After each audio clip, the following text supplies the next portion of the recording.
मातु मनाऊं सरस्वती गौरी पुत्र गणेश।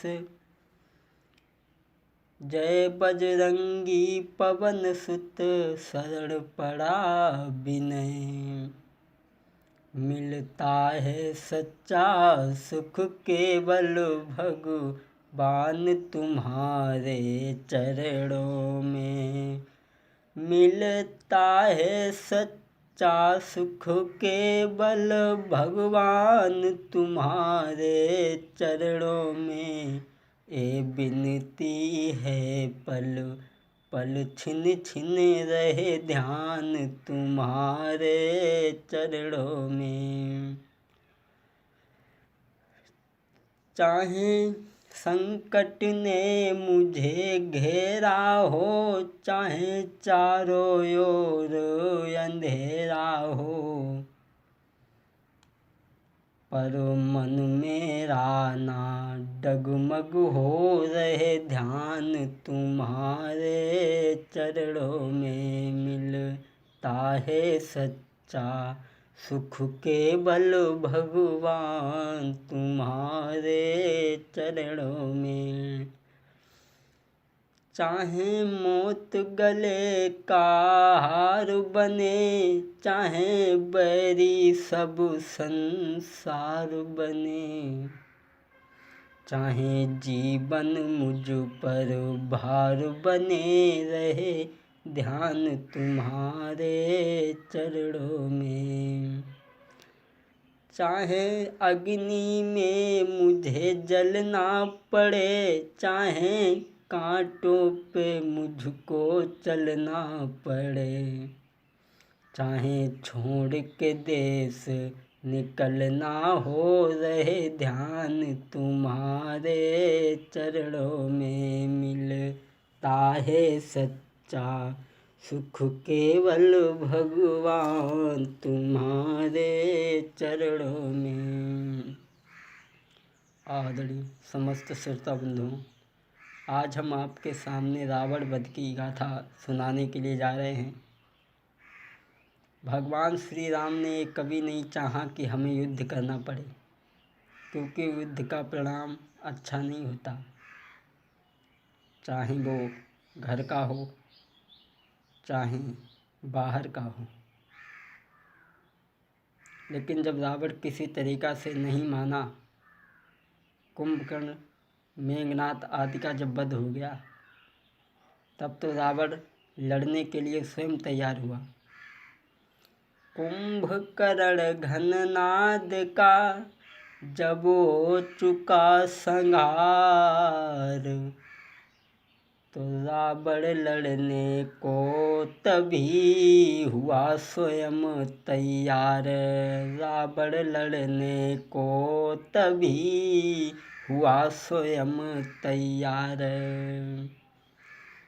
जब कुंभकर्ण आदि का वध हो गया, तब रावण स्वयं तैयार हुआ और फौजों को सजा करके कहने लगा, मैं भी तुम्हारे साथ में चलता हूँ और उन तपसी बालकों को देखता हूँ। लड़के मैदान में रणखेतों में जाकर के मैं भी उन्हें देखता हूँ, कैसे हैं वो बालक। और बोला, मैं भी चलता हूँ साथ साथ, धाबा आंधी सा करना है, धाबा आंधी सा करना है। विजयी होकर अब जीना है और वीर भूमि पर मरना है। विजयी होकर अब जीना है और वीर भूमि पर मरना है। रावण फौजों को सजा करके जब समय चला है, तो मंदोदरी ने आकर के पैर पकड़ लिए, खुले तौर समझाया, महाराज जिन्हें आप बालक समझते हो वो बालक नहीं हैं, वो भगवान हैं। उनसे लड़कर के कभी तुम विजय नहीं प्राप्त कर सकते। मंदोदरी ने समझाया, महाराज खैर चाहो तुम जो अपनी जान की, खैर चाहो तुम जो अपनी जान की, राम को लौटा दो उनकी जान की।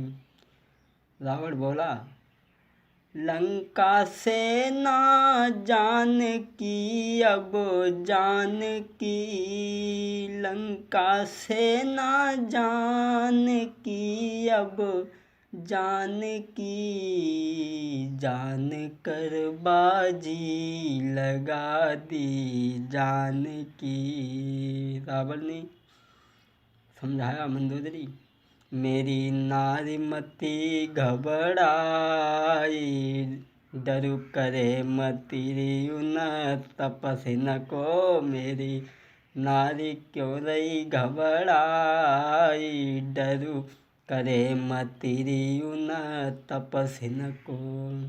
मंदोदरी ने जिस समय समझाया, लेकिन रावण ने एको बात नहीं मानी। उसी समय काली आंधी के समान दल उमड़ता जा रहा है समुद्र के किनारे।